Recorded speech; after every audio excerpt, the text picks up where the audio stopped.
किसान भाइयों नमस्कार। आज हम पहुंचे हैं प्रतापपुर शुगर मिल के बिहार प्रांत में, जिसमें हमारा गांव पडरौना। और आज हम पहुंचे किसान श्री मधुसूदन मिश्रा जी के खेत पर।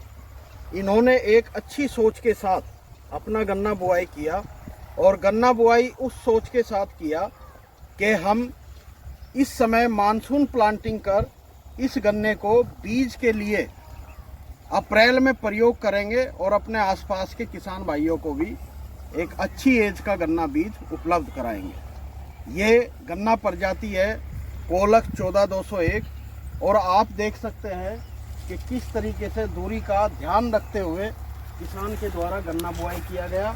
और इसके बीच में इनके द्वारा केवल बीच बीच में ही सरसों का उत्पादन लिया जा रहा है।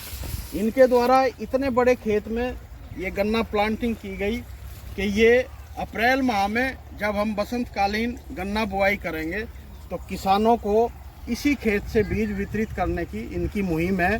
और इस मुहिम के साथ इनके द्वारा जो देखा गया कि इतना क्षेत्र जो खाली पड़ा है, इन किसानों को इसी प्लाट से बसंतकालीन गन्ना बुआई में इनको बीज देने का एक रूपरेखा बनाई हुई है।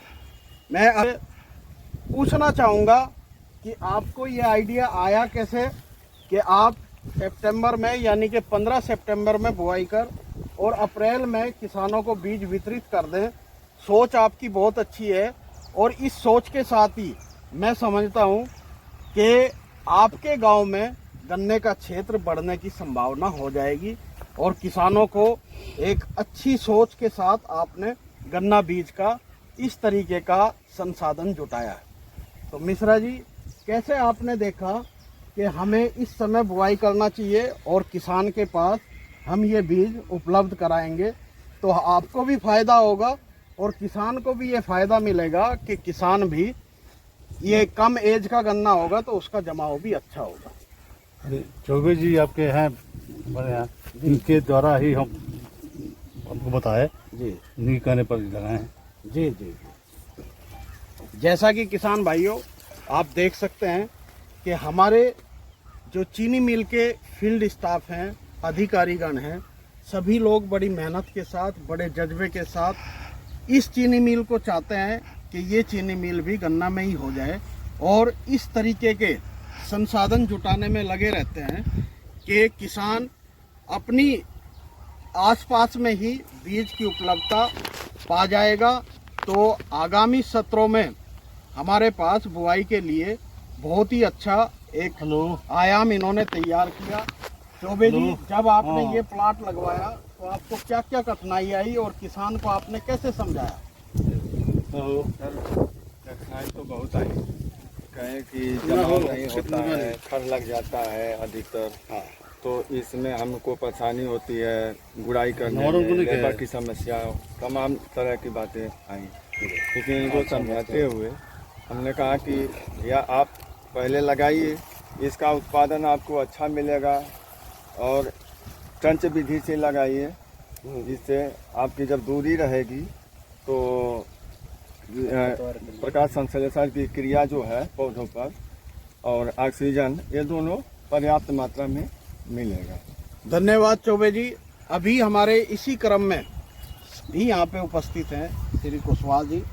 कुशवाहा जी, जैसा कि मैंने अभी सुना कि आपके द्वारा बड़े ही अच्छे तरीके से किसानों को समझाने का और इस तरीके की जो बीज उपलब्धता और गन्ने में ट्रेंच निकालने का बड़ा अच्छा तरीके से सहयोग किया जा रहा है। आपको क्या लगता है कि आगामी समय में हमारे चीनी मिल क्षेत्र का जो आपका गांव है पडरौना, इसमें गन्ना बढ़ने की क्या उम्मीद लग रही है आपको? क्या किसान अब गन्ने पे आ रहा है? नहीं, हमारे यहाँ के किसान तो जागरूक हो ही रहे हैं, और हम लोग प्रॉपर सोच रहे हैं कि दूरी मेंटेन करके 4 फीट पर 5 फीट पर इसका गन्ना का हम लोग उत्पादन लें। जी जी, आप देख सकते हैं कि किसानों के अंदर भी एक जागृति पैदा होगी, और उस जागृति में किसानों ने कम से कम एक चीज़ को तो एडॉप्ट किया। अब जैसे मैंने अभी कुशवाहा जी का नाम लिया कि प्रगतिशील किसान है, और इनके द्वारा आज मुझे बताया जा रहा है कि गन्ने की दूरी, अगर गन्ने की दूरी किसान ने अडॉप्ट कर ली और इनके दिमाग में भी बैठ गई है कि 4 से 5 फीट पे हमें गन्ने की बुआई करनी चाहिए, तो मैं समझता हूँ कि किसान आज टेक्नोलॉजी की तरफ बढ़ चुका और ये टेक्नोलॉजी है जो किसान को अच्छी उपज प्राप्त कराएगी और बहुत ही अच्छा उत्पादन किसान को मिलेगा। तो आप देख सकते हैं कि आज इसी क्षेत्र में, इसी प्लाट पे भ्रमण के लिए हमारे साथ इतने किसान आए हुए हैं, यही टेक्नोलॉजी जानने के लिए कि हम किस तरीके से गन्ना बोएं जो हमारा उत्पादन अच्छा हो। इसी मुहिम के साथ मैं यहाँ पे आए सभी किसानों का धन्यवाद करूँगा और स्पेशल धन्यवाद करूँगा मिश्रा जी का, जिन्होंने इस सोच को ज़मीन पे उतारा और ज़मीन पे उतार कर कुशवाहा जी जैसे भी किसान हैं, इसको किसानों में एक जिज्ञासा फैलाएंगे और एक अच्छा एडॉप्शन यहाँ पे गन्ना बुआई का किसानों को मिलेगा। धन्यवाद बहुत बहुत किसान भाइयों, बहुत बहुत धन्यवाद।